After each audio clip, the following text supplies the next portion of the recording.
मंगलवार को अगर शिव जी के मंदिर में, शंकर के मंदिर में जाकर 1 लोटा पानी चढ़ाया जाता है तो हमारे कार्य में उन्नति होती है। 2 जो पत्तियां हैं, इन पत्तियों के ऊपर एक एक शमी पत्ती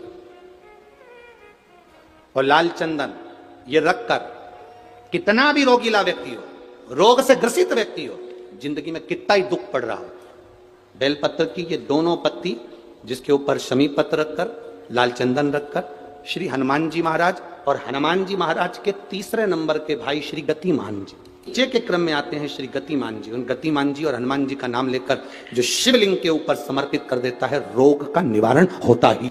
और बहुत ज्यादा संकट है, बहुत ज्यादा परेशानी है, तो हनुमान चालीसा का पाठ करो तो तिल्ली के तेल का दिया लगाओ, काली तिल के तेल का दिया, तिल का तेल का दिया, हनुमान जी के सामने आसन बिछाकर।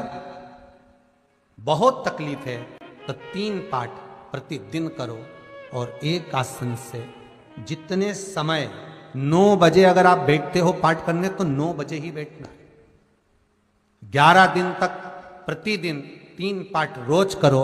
एक पानी का लोटा, कलश, तांबे का जल, अर्थात तांबे का लोटा हो, स्टील का लोटा हो, तुम्हारे पास जो कलश हो उसमें जल भरकर, एक सिक्का उसमें पटक कर, एक लौंग पटक कर प्लेट से ढक कर रख दो और प्रतिदिन बस टाइम पर बैठकर पाठ करो।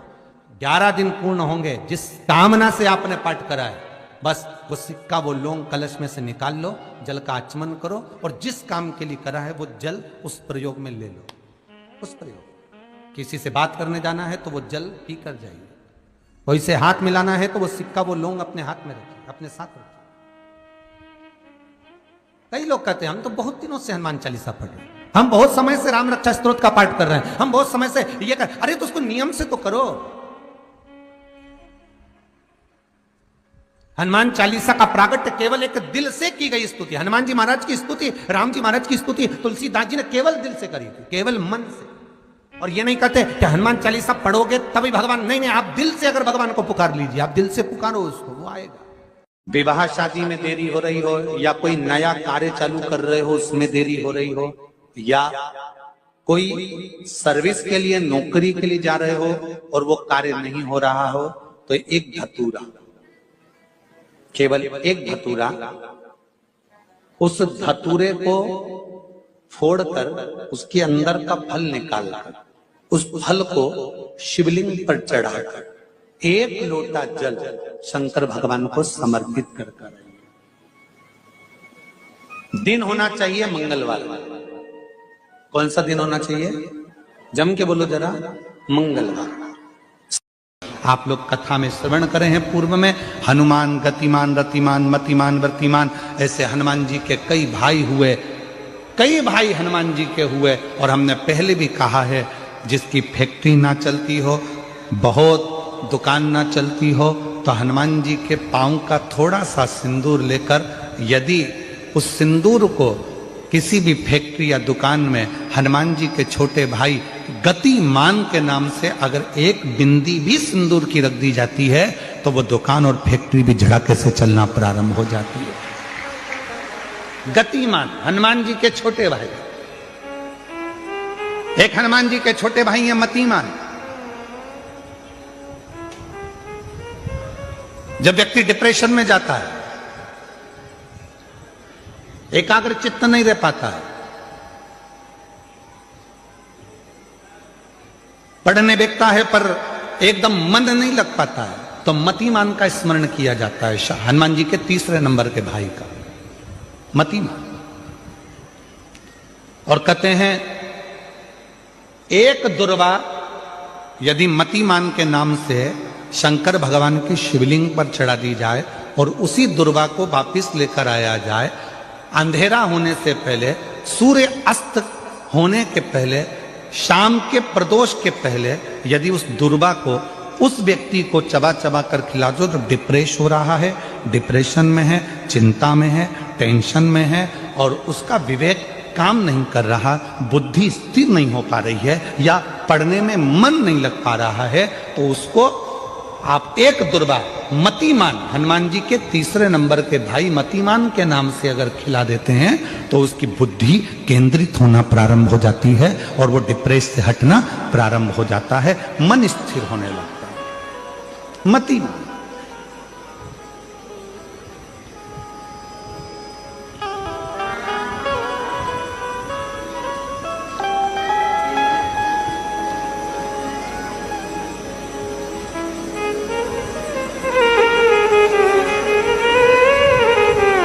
और एक नाम आता है व्रतिमान।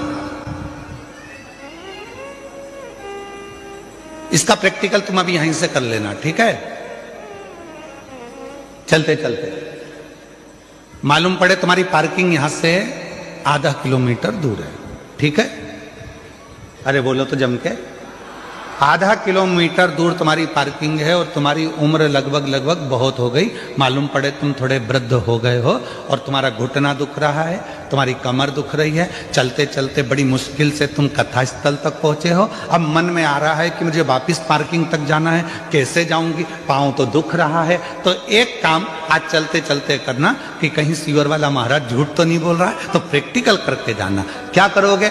यहां से जाते समय आप जब जा रहे हो और आपके शरीर का कोई अंग जब दुख रहा है तो श्री शिवाय नमस्तुभ्यम कहकर श्री व्रतिमान हनुमान का स्मरण करो। किसका स्मरण करना है? जम के बोलो, व्रतिमान हनुमान।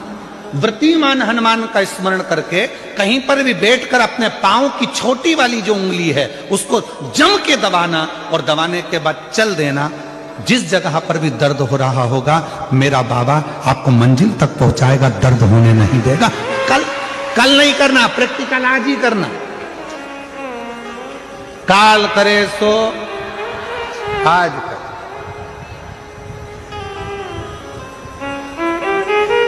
व्रतिमान आज करेंगे गुरुजी, 3 महीने में फर्क दिखेगा। तुम तो आज की आज का बताओ ना कि आज की आज में फल कैसे मिले। तुम तो बिल्कुल तैयारी में बैठो। जाते जाते व्रतिमान हनुमान भगवान श्री शिवाय नमस्तुभ्यम का स्मरण कर कर एक ऊर्जा के साथ, ताजगी के साथ चलते जाओ। शिव थोड़ा बहुत नहीं देते मेरे भगवान। ध्यान दीजिएगा, पंचमुखी हनुमान का एक स्मरण, पंचमुखी हनुमान का एक भाव। महाराज जैसे बहुत ज्यादा तकलीफ अगर व्यक्ति को हो गई है, बहुत कष्टमय जीवन चल रहा है, हार गए हर जगह से और तकलीफमय जीवन चल रहा है, तो पंचमुखी हनुमान का एक शिव महापुराण का और स्कंद पुराण का एक बड़ा सुंदर मंत्र है। उस मंत्र को आप सब एक बार हमारे साथ में बोलें। ओम नमो हनुमते रुद्र अवताराय सर्व शत्रु संहारणाय सर्व रोग हराय सर्व वशीकरणाय रामदूताय स्वाहा। बस इस मंत्र को हाथ में काली तिल लेकर, एक जौ लेकर और गूगल लेकर, थोड़ा सा इसमें गाय का घी डालकर, कंडे को या अग्नि को जलाकर इस मंत्र का 11 बार 21 बार जाप कर कर अपनी कामना कर कर छोड़ दीजिए। कैसा भी रोग हो, बीमारी हो, कष्ट हो, दुख हो, तकलीफ हो, 21 दिन के अंदर वो आनंद आना प्रारंभ कर देता है। इस मंत्र स्कंद पुराण का, शिव महापुराण का ये मंत्र मूल पंचमुखी हनुमान सुख देंगे। और एक और चीज याद रखिए हमारा, यदि कोई काम के लिए जा रहे हो, कोई व्यापार के लिए जा रहे हो या नौकरी करने के लिए जा रहे हो और लगी नहीं रही, बहुत तकलीफ पा रहे हो, सर्विस ही नहीं लग रही, बहुत कष्टमय हो गया, तो निवेदन करूंगा 5 पीपल के पत्ते पर बेसन के 5 लड्डू घर में बने हुए, गाय के घी के 5 लड्डू रख लो। उस लड्डू के बीचों बीच एक आटे का दिया और उसमें तिल्ली का तेल डालकर इसी मंत्र का प्रयोग कर कर पंचमुखी हनुमान का किसी भी हनुमान के मंदिर में जाकर, दक्षिण मुखी हनुमान के मंदिर में जाकर उसको रख कर आ जाइए। इसके बाद आप उस काम के लिए जाइए, आपका काम सफल हो जाएगा। आपको किसी को नहीं कहना पड़ेगा कि हाथ जोड़ना नहीं पड़ेंगे, किसी के पांव नहीं पड़ना पड़ेंगे, तुरंत काम होगा। बस इस मंत्र का स्मरण कर कर पंचमुखी हनुमान का भूतेश्वर जो मंत्र है वो सुख देने वाला। और आज भी नियम है हमारा, जिसकी फैक्ट्री नहीं चलती हो, प्रॉपर्टी की आप खरीदारी बेचादारी करते हो, प्रॉपर्टी से जुड़ा हुआ काम करते हो, या लोहे से जुड़ा हुआ करते हो, या फैक्ट्री आदि का कर्म करते हो, कोई मैन्युफैक्चरिंग करते हो, वो नहीं चल रहा, तो हनुमान जी के उल्टे पांव का सिंदूर लीजिए और हनुमान जी के दूसरे नंबर के भाई गतिमान का नाम लीजिए। किसका नाम लेना है? गतिमान। गतिमान का नाम लेकर फैक्ट्री के बाहर या फैक्ट्री पर एक स्वस्तिक का निर्माण कर दीजिए, हनुमान जी के उल्टे पांव के सिंदूर और गतिमान का नाम लेकर। कभी आपकी फैक्ट्री कोई काम नहीं निकालेगी, उन्नति की ओर ही लेकर जाएगी, कभी घाटे की ओर नहीं जाएगी। गतिमान का नाम, रतिमान, केतुमान, मतिमान, ये जितने भी नाम है हनुमान जी के भाइयों के, ये सब कल्याण करते, एक एक नाम कल्याण करते हमारे, एक एक। महाराज वो जिन बच्चों को निमोनिया हो जाता है ना, वो सर्दी का कोटा रहता है, बहुत सर्दी बच्चों को बनी रहती है, तो हर दिन 5-10 दिन में वापस दौड़ के डॉक्टर के पास लेके जाओ, फिर डॉक्टर के पास ले। वैसे तो डॉक्टर के पास बच्चे आजकल के जमाने के जाते ही जाते हैं, हर 15 दिन 20 दिन में, तो इसके पीछे वो चले जाएं। एक हास्य व्यंग में हमसे पूछा किसी ने, महाराज जी आज के बच्चे बार बार हॉस्पिटल डॉक्टर के क्यों जाते हैं? तो हमने कहा देखो भैया, बच्चा जहाँ जन्म लेता है उनसे उनसे प्रेम ज्यादा होता है। पहले नानी के घर में पैदा होता था इसलिए नानी के घर ज्यादा जाता था, दादी के घर में ज्यादा पैदा होता था इसलिए दादी के घर ज्यादा जाता था। आज के बच्चे हॉस्पिटल में ज्यादा पैदा होते हैं इसलिए हॉस्पिटल ज्यादा घूमने जाते हैं। ये हास्य। पर यदि बच्चे को सर्दी ज्यादा होती है, निमोनिया ज्यादा होता हो, ठंडा का कोटा ज्यादा रहता हो, तो पीपल के 5 पत्ते महाराज उस पर घृत लगाकर हनुमान जी के तीसरे नंबर के भाई व्रतिमान का नाम लेकर, व्रतिमान का नाम लेकर बच्चे की छाती पर एक वस्त्र से उसको बांध दीजिए, रात्रि भर बंधे रहने दीजिए महाराज। और बांधना कौन से दिन है? द्वादशी तिथि को, बस एक बार बांधना, उसके बाद सर्दी का कोटा नहीं रहता, बच्चा स्वस्थ अपने आने में।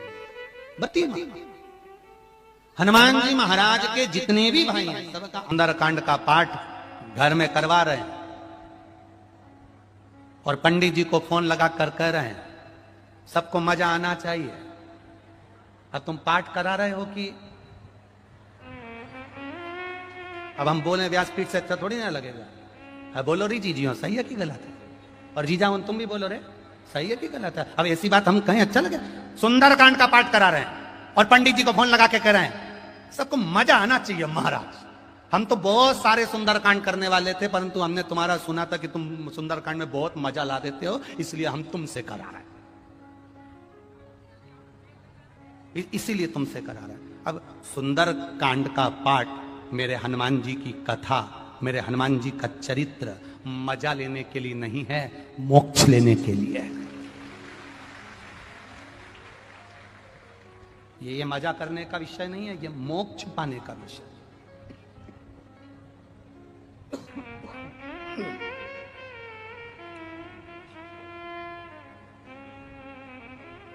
जितने लोग सुंदरकांड में आकर बैठते हैं उन्हें चौपाई से कोई मतलब नहीं होता, उन्हें तो बस महाराज ने भजन गाया और इन्होंने नाचना प्रारंभ करा। जिस सुंदरकांड में लोग ज्यादा नाच लें समझ लो वो सुंदरकांड सफल हो गया। नहीं, शिव महापुराण की कथा कहती है भगवान शंकर का एक अंश अवतार है मेरे श्री हनुमान जी महाराज। जब आप हनुमान जी के नाम का उच्चारण करें, जब आप हनुमान जी के नाम की भक्ति करें, तब जैसे हनुमान के हृदय में राम निरंतर दौड़ते रहते हैं, उस समय पर आपके भीतर राम नाम दौड़ना चाहिए, तो समझो कि हनुमान की भक्ति प्राप्त हो, तो समझो कि हनुमान जी की भक्ति प्राप्त हो। एंजॉय के लिए नहीं, मजे के लिए नहीं, भक्ति के लिए। कल आपको कथा में कहा था भीड़ बढ़ाने के लिए शिव पुराण में मत आना, कल भी कथा में कहा था और आज भी कराएं। भीड़ बढ़ाने के लिए शिव महापुराण में आने की जरूरत नहीं है। जिसको भीड़ बढ़ाने का शौक हो वहां चले जाओ। भीड़ बढ़ाने के लिए कभी शिव पुराण में मत आना। शिव पुराण में आओ तो भक्ति बढ़ाने के लिए आना कि मुझे शंकर का गुणगान करना है, मुझे भजन करना है, मुझे एक लोटा जल देवाधिदेव महादेव को चढ़ाना है, मुझे शिव तत्व को प्राप्त करना है, मुझे शंकर का गुणगान करना है। मैं शिव पुराण से सीख कर जाऊंगी तो एकांतेश्वर महादेव को अगर कुछ नहीं चढ़ाऊंगी, 5 पेड़ की पत्ती तोड़कर चढ़ा दूंगी तो मेरा एकांतेश्वर राजी हो जाएगा। यह सीखना है हम। और मेरा विश्वास कहता है जितने लोग आस्था चैनल पर कथा सुन रहे हैं, जितने फेसबुक पर कथा सुन रहे हैं और जितने छत्तीसगढ़ की इस भिलाई की इस पाटनगर की पावन भूमि पर कथा सुन रहे हैं, ये मेरा विश्वास कहता है जिन्होंने एकांतेश्वर महादेव की कथा को सुना है, कभी एकांत में शिवलिंग मिल गया ना, तो ये मेरा विश्वास कहता है कि वो पेड़ की पत्ती तोड़कर जरूर चढ़ा कर आएगा, क्योंकि एकांतेश्वर से मुलाकात है। कथा में जाओ तो कुछ सीख कर जाओ, कुछ प्राप्त कर कर जाओ। तो मालूम पड़ा कथा में से गए और जैसे कि जैसे ही पहुंच गए लंका में गए, चारों तरफ उन्होंने लंका में देखा, जहां देखो वहां असुर नजर आ रहे थे, जहां देखो वहां राक्षस नजर आ रहे थे, जहां देखो वहां केवल योद्धा नजर आ रहे थे, जहां देखो वहां पर सब असुर ही असुर दिख रहे थे। पर हनुमान जी की दृष्टि अच्छी थी। उन्होंने कहा हलवाई ने पूरा पर्चा लिखा है पर तुलसी का दल नहीं लिखा, तुलसी का दल मुझे ले जाना पड़ेगा। तो हनुमान जी ने पूरी लंका में सबसे पहले तुलसी का दल ही ढूंढा, विभीषण का घर ढूंढा। विभीषण का घर ढूंढा उन्होंने सबसे पहले, तुलसी का दल ढूंढा उन्होंने सबसे पहले।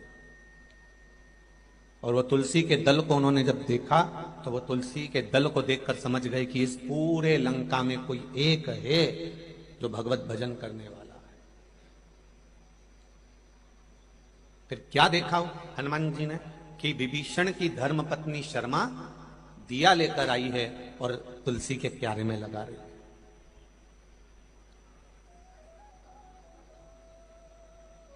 जब विभीषण की धर्मपत्नी शर्मा तुलसी के क्यारे में दिया लगा रही है तो हनुमान जी क्या देखते हैं कि उस समय पर कुंभकर्ण की धर्मपत्नी वहां पर ब्रज ज्वाला आकर खड़ी हो गई और उसने दिया उठाकर नीचे रख दिया। कुंभकर्ण की 3 धर्मपत्नियां थी, उसमें ब्रज ज्वाला सबसे बड़ी थी, फिर तड़ियात्मा, फिर तीसरे नंबर पर है करकटी। इस कुंभकर्ण की धर्मपत्नी ब्रज ज्वाला ने उस दिए को उठाकर नीचे रखा। अब कितनी बड़ी बात है, जरा ध्यान दीजिएगा कि वो राक्षस की पत्नी है,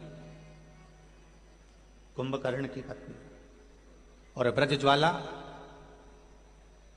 राजा बलि की लड़की भी है, एक रत्ना और एक ब्रजज्वाला।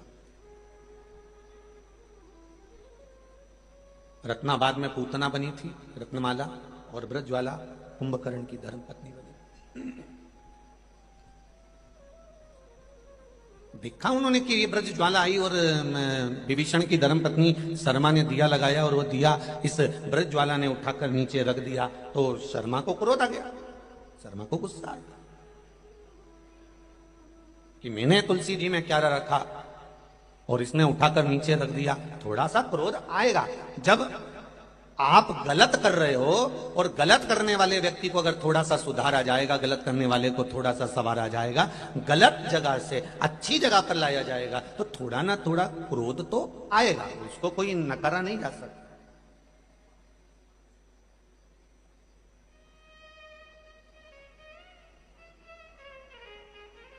आपकी होए चाहे हमारी होए, प्रत्येक मनुष्य के जिंदगी की शुरुआत, प्रत्येक मनुष्य के जिंदगी की शुरुआत रोने से होती है।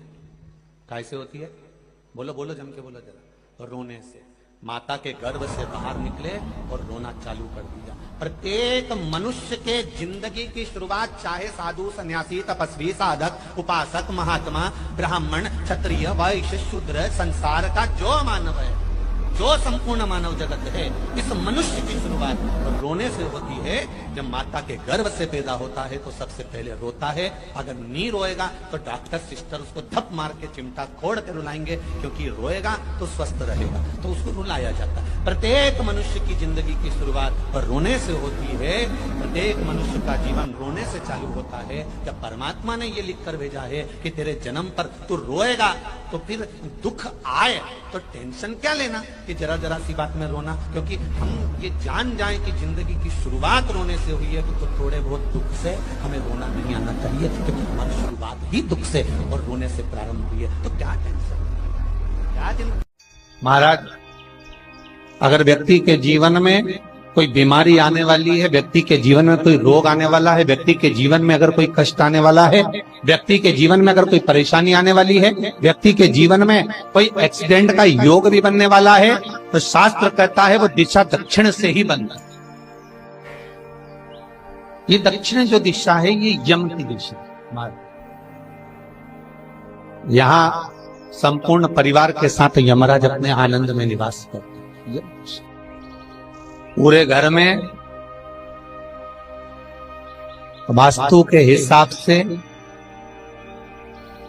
केवल एक दीवार ऐसी होती है जहां पर हनुमान जी का चित्र लगाया जाए।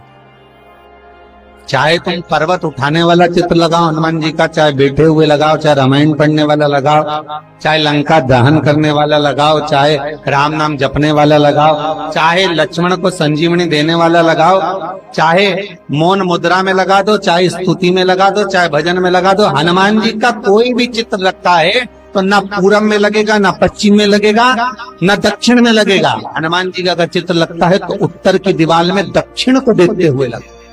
केवल एक ही स्थान।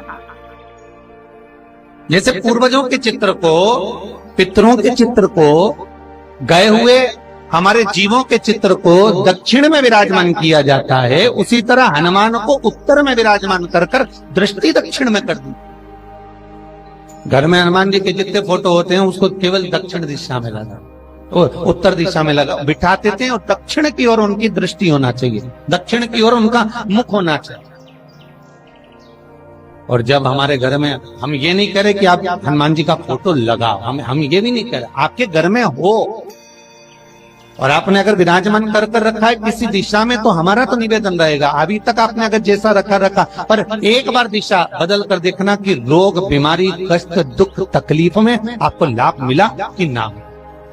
हनुमान जी ने केवल दक्षिण दिशा की ओर अगर मुख कर कर हमने विराजमान कर दिया, फोटो ही विराजमान किया। हम ये नहीं कहेंगे आपसे कि आप बाजार से फोटो खरीद के लाओ फिर लगाओ, नहीं, आपके घर में हो तो आप लगा दीजिए, आपके घर में हो तो विराजमान। अच्छा, कितनी विपरीतता है वो भी आप जरा जानिएगा महाराज, कि शंकर भगवान के ऊपर जो जल चढ़ाया जाता है उसकी जलाधारी उत्तर में जाती है महाराज। भगवान शिव का जो जल जा रहा है वो उत्तर की ओर जा, और हनुमान जी को उत्तर में विराजमान कर कर मुख दक्षिण की ओर कर। क्यों? प्रबल दिशाओं में उत्तर और दक्षिण महाराज, ये जो दो दिशाएं, इनको साधने के लिए कोई देवता आगे नहीं है। अगर इन दिशाओं को कोई साधने वाला है तो केवल एक देवाधिदेव महादेव ही हो सकता। काल का हरण करने वाला वो महान काल ही हो सकता। शंकर का ही एक अवतार है हनुमान जी महाराज, रुद्र अवतार महाराज। हनुमान जी से कहा तुम दक्षिण की ओर दिशा पर संभालिए, शिव जी कहते हैं मेरा जल जब उत्तर की ओर जाएगा तो इस दिशा को मैं संभाल, चिंता ना करिए। जो स्मरण करने वाला होता है, भजन करने वाला होता है, कीर्तन करने वाला होता है, नाम जाप करने वाला होता है, उसका भी शास्त्र विधान कहता है, उसका भी व्याख्यान वर्णन करता है कि जैसे एक